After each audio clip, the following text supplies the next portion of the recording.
Welcome to the Aquarius Theory. In this video, we will be talking about the Great Mother and the role that she's played in history. Now, this story does have ancient beginnings, and it takes us to a very ancient place that we're all familiar with, Egypt.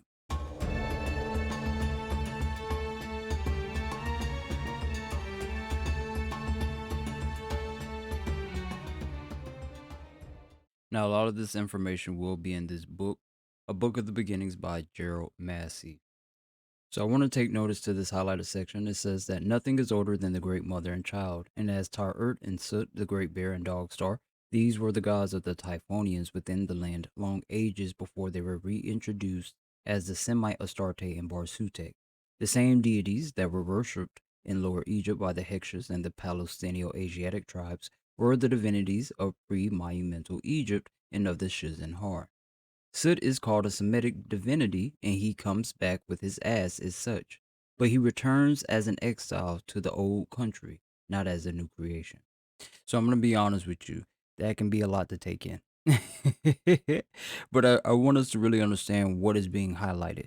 All right. So, first and foremost, they're talking about the Great Mother and highlighting that it is the Great Bear and the Dog Star. So, let's start with that. So, the Great Bear is what we know of in modern times as the Big Dipper.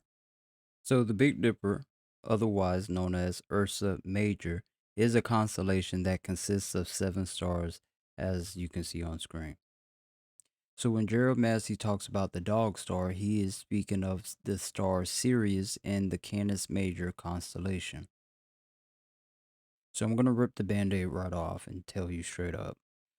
What's known in occult and esoteric circles is that the ancient people did not worship these deities as walking, living figures. No. Um, these deities are symbols, right, that represent astrological and astronomical understanding. These same deities are known and rewritten and renamed in all of your ancient cultures, all of your religions, both ancient and modern. It's all the same. I want to focus on this passage that Jeremiah has to say to see if I'm correct in my assumption. So Jeremiah states in this highlighted section that in the list of nomes, the province of Lake Murus was struck out as being hostile to Osiris. In the Methonian list of names of the kings of the 13th dynasty are passed over in silence. Their Typhonian tendencies will account for this neglect by the scribe who was too strongly Osirian and anti-Typhonian to register the names of these servants of Sebek or Satan. Still, the Typhonians also kept the chronology, everything in Egypt being typical. The name of the temple of Harabat el Mafune, the set or sunken Harabat in which the table was found, will now yield up its meaning. It was the set or sunken abode of Har, whatever sign the equinoctial color was in the place of manifestation of Har on the horizon during 2,155 years. When this left the bull of Mina for the ram of Sebek, the abode and birthplace was changed in heaven, whilst on earth Thebes took the place of Abydos, and the record of the celestial reign was left in the sunken abode. The Egyptians built on celestial foundations. They made the temple the center of their city. The dead were held in the heart of the living, and their place of preservation was the earliest sanctuary. The tomb of one life was the womb of the next. So, as you can see, that passage does highlight the fact that, Egypt and all other ancient cultures, they built their civilizations off of celestial understanding. And that's just the truth of the matter. When you really get into the history, when you really get into the mythology, it becomes apparently clear once you understand the background, what the symbol, what the deity, what they actually represent. But what was also important is the aspect of this mention of the Typhonians. Who are the Typhonians?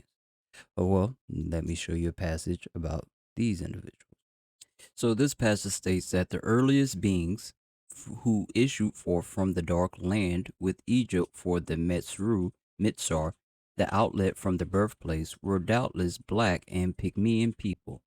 They left their nearest likeness with the Akka and the Bushmen, and these have their fellows more or less in the little black or very dark people of various lands. They are extant and short stature type of the north. The anthropologists bear witness to the primary Pygmean people of the Isles who preceded the Celtae. The name of the Cimmery testifies the black complexion. Also, the Irish preserve two appellations which have been traced back from the territorial to tribal names. One of these is the Corea Dubne, the other are the Corca Oduche. Both were black people at first. The one dates from the darkness, the other from night. So in Africa, Mandingo, Dibi is the dark. Tabun in the Manchu Tartar and Tufan in Arabic signify the dark night. Not only does Dubne denote black, it also identifies the Typhonians, the children of Tef, goddess of the great bear, and the celestial black country of Cush, whose star is yet extant by the name as Dubhe in the constellation. Also, as the first goddess of the north was followed by Uati, so does Uche, or night people, seem to echo her name. Uat being modified form of Kep, and the Korka Uche are the people of the night. So, this passage is important just to highlight that your pre-dynastic Egyptians, otherwise known as your Typhonians, all right, they were known as black people. And it's not to say that your dynastic Egyptians weren't black individuals as well, uh, but they were of a different type. And so, with that being in mind, I'll probably say that for another video. But I do want to continue as Gerald Massey in the original passage was talking about Astarte and Barsute. So to talk about Astarte and Barsute, I am going to be looking into this Encyclopedia of Ancient Deities by Charles Russell Coulter and Patricia Turner. Very good book. So when it comes to Astarte, you can see the many names in which she shows up in different cultures. All right, but I want to start right here. So it says that Astarte is a goddess of love, battle, war, sex, fertility, and maternity. She is Near Eastern mother goddess worshipped in Egypt in the 18th dynasty, possibly in relation with Seth, and thought to be the daughter of the sun god Ra or Ptah. She is both a mother goddess and a warrior goddess. Astarte is said to be the sister of Anat and Baal. She is the sister and bride of Tammuz. Some say she was worshipped in Egypt as the goddess Ah or Ast, Isis. Her origin might go back as far as the goddess of Sumer, Inini. She could be a goddess of harlots since one of her titles is Kadesh, which is similar to the Babylonian Kadesh too, a word for harlot. The singular of the name Ashtaroth is Ashereth, and is a title meaning lady of the ancient Semitic deities, and similar to that of Baal or Baalim, which means Lord. She is identified with the planet Venus. Babylonian astrologers charted her changes from a morning to an evening star. She was shown with a head of a lioness topped with the disk of the sun. She drove a chariot pulled by four horses. Sometimes Astarte was shown armed with a shield and club riding a horse into battle. Sometimes she is depicted with the head of a cow or bull. In Egypt, she appears naked, riding bareback on a horse, wearing the Etef crown and carrying weapons. She is also sketched on limestone flakes, possibly by workers in the necropolis. She is possibly derived from the Phoenician goddess Tanit. Sometimes she is confused with Hathor and Isis. There are some writers who say that the Canaanite gods Adon, Ishmun, Chemosh, and Melkort were regarded as brothers, sons, or husbands of Astarte, who was then considered as an earth goddess. She corresponds with the early Arabian male deity Athar. Astarte is also identified with Aphrodite and Melita, and sometimes Tish or Tyche. Excuse me. She is also identified with the deities Istaru of the Assyrians and Ashtaroth of the Hebrews. Compare her to Hathor, Isis, and Tanit. Funny enough, when you look up Bar Sutek, they have nothing for Bar Sutek, but they do have Baal Sutek. They say it's Egyptian, and then it also says Si Anat. So when we pull up Anat, it says that she is the Syrian, Canaan, Chaldean, Sumer, and then Egypt, or she was known in those places. It also states that she is the Lady of Heaven, mistress of the gods, mother goddess, earth goddess. She is the virgin daughter of Baal and the sister of Elin, although in some legends she is the sister of Baal. As his sister, she is grief stricken when he is murdered by the harvest god Mot, who had attempted to woo her sexually. Overwhelmed, she wandered through the fields, mutilating herself by gashing her cheeks. The goddess Shaphash came to her aid, and together they went in search of the murderer. When they located him, they made him vomit his rival Baal. Then Anat murdered Mot in a particularly horrific manner. When he did not remain dead, he was killed again by her brother Elin.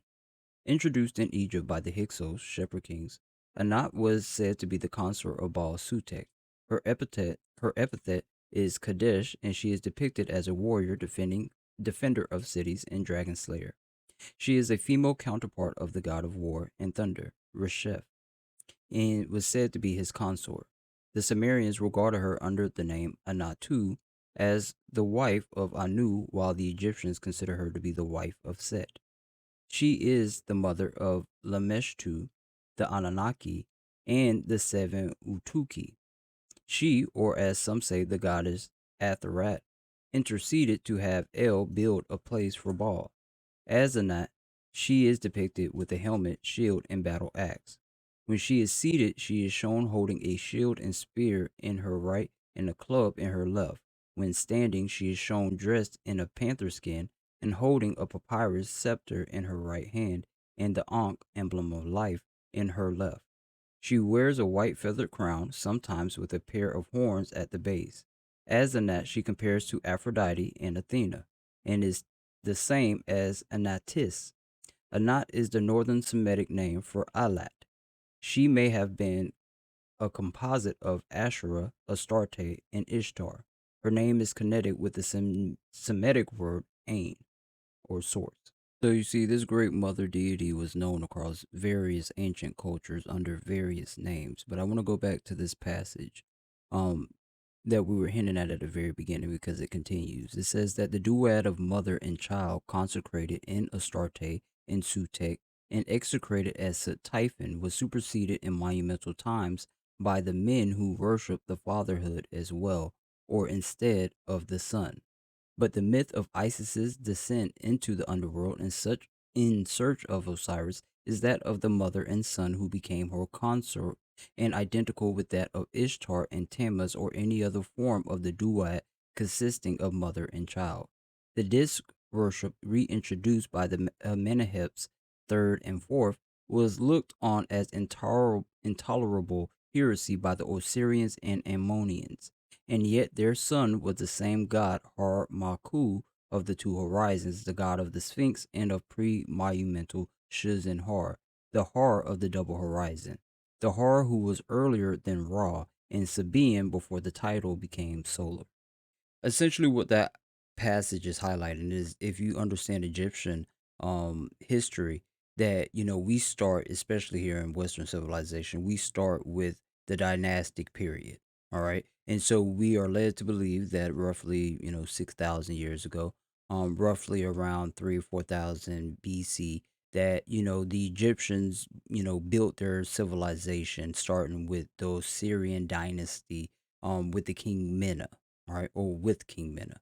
And then eventually it goes from the Assyrian dynasty to the Ammonian dynasty, where the god Ra is the supreme deity at that time. But what we understand is that the mother and child was first, and that the Typhonians worship said mother and child. So I'm gonna, bring it all home with these three passages here. It starts by saying that the goddess Anata appears in Egypt in the time of Ramses II as if from Syria, a goddess of the bow and spear, yet this was but a reintroduction of a most ancient divinity who had gone forth from Egypt to become the Anat and Anahita of the Chaldeo-Assyrian religions. She was Neith, the goddess of the bow and arrows, whose earliest name on the monuments is Anit. This was written Init Nib Her in the time of the first dynasty. The great directors of Amenti, half hippopotamus, half lion, who is portrayed in the scenes of Hades, sitting in at that fatal corner, waiting wide mouthed for the souls of the dead, is the degraded form of the Egyptian eschatology of the Great Mother, who in the earlier mythology had been doubly first in heaven in her twin starry types of the Great Bear and Sothis, the dog star. The types of Soot Typhon. The dog and hippopotamus in heaven still identify her when in hell as a victim of theology. In Egypt, this oldest form of the Great Mother had been reduced from the status of deity to that of demon, and her idols to that of dolls. Two painted wooden dolls used as children's toys are copied by Wilkinson. One of these reproduces the black Negroid Isis with her veil or net thrown back. The other is a womb shaped figure with the old Typhonian genetrix, the gestator, on it with the tongue hanging out, but not in scent, not great, as in the worshipful images. Yet this old hippopotamus goddess was before Nub, Isis, and Nephthys. Hence, we find they continued her type and were imaged in her likeness, not because she was hideous, but primordial, the most ancient genetrix of the gods and first mother of the son as Sut, who became her husband and his own father. She was the good Typhon, and Nephthys takes her place in Plutarch as consort of Typhon, and is found united to Sut. Her knot or noose is the earliest form of the Ankh symbol of life. Her numerous statuettes in the tombs were where she accompanies the mummies of the dead, leaning over her embellic tie as the image of brooding life, shows the goddess in her ancient role as the genetrix of mythology continued in estological phase as the giver of rebirth. Hers is a figure so ancient that it belongs to a typology which precede both eschatology and mythology, of an order that was set in heaven for use, not for worship, types of time and force, and not of beauty. So the reason why I bring all this up is because you have to understand that our academic institutions, they're not going to tell you all of the complexities that come with what actually happened in history. And the reason why they won't tell you is because it defeats the narrative. You have to understand the system of Western civilization has been built off of a certain ideology that has a certain story to go with it. And that's simply not the case when you actually do the research. But nonetheless, we're going to continue to dive deeper. I definitely appreciate everybody who, supported the channel, who watched the video to the very end. Please continue to be on the lookout for future videos because, again, this information is going to show up in various topics in the future. Trust. But I definitely appreciate you. Make sure that you hit that like button, leave a comment, share, and let me know, what you want to tap into next. All right, but I definitely appreciate it. Hopefully, you all have a great rest of your night. Be safe, be easy. Peace.